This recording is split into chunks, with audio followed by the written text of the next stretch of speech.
सारा ने सोडियम प्रतियोगिता जीती। प्रतियोगिता लगभग 10 बजे समाप्त हो रही थी। जीतने बाद सारा वॉशरूम में चली गई और हत्या कर दी।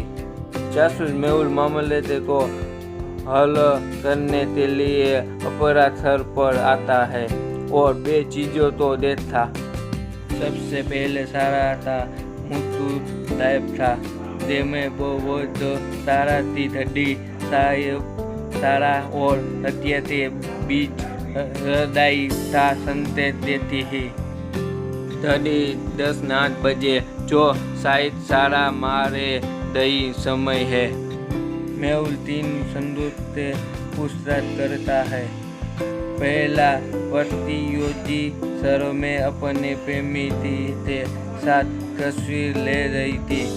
कैमरामैन सर मैं कभी प्रतियोगी की तस्वीर ले रहा था।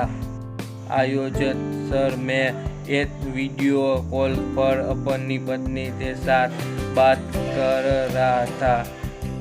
संदिग्धों के बयानों और तस्वीरों को देखते हुए कहाँ आप हत्या की पहचान कर सकते हैं?